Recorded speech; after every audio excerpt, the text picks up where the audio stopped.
প্রিয় ছাত্রছাত্রীরা, আজকের পর্বে আলোচনা করব তোমাদের মাধ্যমিক অঙ্ক বিষয়ের সাজেশন নিয়ে, যেটি তোমাদের সামনেই কিন্তু পরীক্ষা রয়েছে। তবে আজকের পর্বে আলোচনা করব তোমাদের সম্পাদ্য এবং উপপাদ্য নিয়ে। সম্পাদ্য মাত্র একটি আলোচনা করব এবং উপপাদ্য তোমাদের আলোচনা করব আজকের এই পর্বে। যে প্রশ্নগুলো তোমরা কিন্তু খুবই মনোযোগ সহকারে এই সম্পাদ্য আর উপপাদ্যগুলো প্র্যাকটিস করে যাবে, কারণ আজকের পর্বে যে একটি তোমাদের সম্পাদ্য বলে দেবো তা পরীক্ষায় কিন্তু আসবেই, এবং উপপাদ্য যেগুলো বলবো তার মধ্যেই কিন্তু তোমাদের পরীক্ষায় হুবহু কমন আসবে। যেগুলো দেখো, প্রথমেই আমি আলোচনা করছি এখানে সম্পাদ্য নিয়ে। এখানে যেমন প্রথমে লিখে দিয়েছি, দেখো যে মধ্য সমানুপাতি প্রথমটা লিখেছি, ডবল স্টার দিয়ে রেখেছি তার পাশে। দেখো এই মধ্য সমানুপাতি, এটা কিন্তু তোমরা খুব ভালো করে প্র্যাকটিস করে নেবে। আর দ্বিতীয় যেটা রেখেছি হচ্ছে ত্রিভুজের অন্তর্বৃত্ত অঙ্কন, এইটা। এবারে এখানে বলে রাখি, তোমরা একটু মনোযোগ সহকারে শোনো, যে সম্পাদ্য এটা কিন্তু প্রতি বছর পরিবৃত্ত আর অন্তর্বৃত্ত এর মধ্যেই আসে, ঠিক আছে? তো যে কোনো একটা, কিন্তু এই যে গত বছর কিন্তু পরিবৃত্ত চলে এসেছে, তাই এবছরে অন্তর্বৃত্ত আসার যে সম্ভাবনা সেটা কিন্তু প্রবল রয়েছে। তাই তোমাদের বলবো, অন্তর্বৃত্ত যে সম্পাদ্যটা রয়েছে সেটা কিন্তু তোমরা খুব ভালো করে প্র্যাকটিস করো, এখান থেকে তোমরা কিন্তু হুবহু কমন পেয়ে যাবে।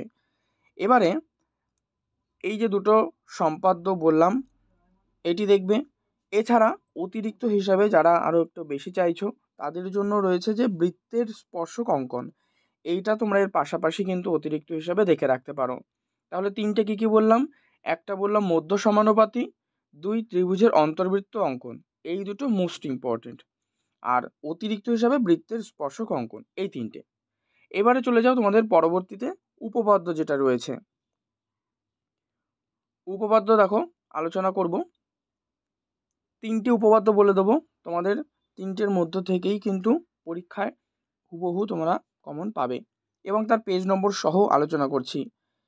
এখানে প্রথম যে উপপাদ্যটা রেখেছি, যে এটি হলো তোমাদের কোনো বৃত্তের একটি বৃত্তচাপের দ্বারা গঠিত সমূহ কেন্দ্রস্থ কোণ ও ওই চাপের দ্বারা গঠিত যে কোনো বৃত্তস্থ কোণের দ্বিগুণ, অথবা এটা ব্যাপারটা যে কেন্দ্রস্থ কোণ পরিধিস্থ কোণের দ্বিগুণ। এটি তোমাদের কিন্তু 34 নম্বর যে উপপাদ্য রয়েছে সেটি পেজ নম্বর পাশে আমি লিখে দিচ্ছি যাতে তোমাদের বুঝতে আরও সুবিধা হয়। পেজ নম্বর 123 পেজ নম্বর, ঠিক আছে? আর এটা হচ্ছে তোমাদের 34 নম্বর উপপাদ্য। 2 নম্বর যেটি পড়বে, বৃত্তস্থ চতুর্ভুজের বিপরীত কোণগুলি পরস্পর সম্পূরক। বৃত্তস্থ চতুর্ভুজের বিপরীত কোণগুলো পরস্পর সম্পূরক, এটার পেজ নম্বর হলো 164। এখানে আমি স্ক্রিনে লিখে দিচ্ছি। আর এটা তোমরা পাবে হচ্ছে 38 নম্বর দাগে, ঠিক আছে? আর 3 নম্বর যে উপপাদ্য সেটা হচ্ছে পিথাগোরাসের উপপাদ্য। দেখো এটা কিন্তু প্রত্যেক বছরই একটি গুরুত্বপূর্ণ ভূমিকা পালন করে, কিন্তু পরীক্ষায় পিথাগোরাসের উপপাদ্য কিন্তু এখনো পর্যন্ত আসেনি। তো সেক্ষেত্রে পিথাগোরাসের উপপাদ্য এটি তোমাদের পড়ে রাখতেই হবে, কারণ যেহেতু এটা আসেনি তো এবছর এটা দিয়েও দিতে পারে। তাই এই যে পিথাগোরাসের উপপাদ্যটি রয়েছে এটা তোমরা ভালো করে প্র্যাকটিস করে নেবে, কারণ কোনো বছরই আসেনি, তাই এবছরে আসার সম্ভাবনা রয়েছে প্রবল। এই কারণেই প্রশ্নটা হচ্ছে যে কোনো সমকোণী ত্রিভুজের অতিভুজের উপর অঙ্কিত বর্গক্ষেত্রের ক্ষেত্রফল অপর দুই বাহুর ওপর অঙ্কিত বর্গক্ষেত্রের ক্ষেত্রফলের সমষ্টির সমান, এই প্রশ্নটি, ঠিক আছে?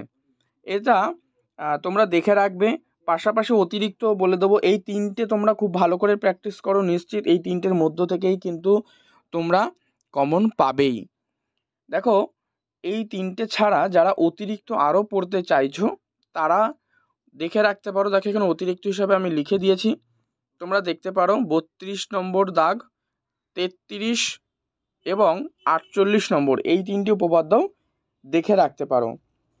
48এরটা হচ্ছে সদৃশ্যতা অর্থে দেখবে দেওয়া রয়েছে যে উপপাদ্য এটি।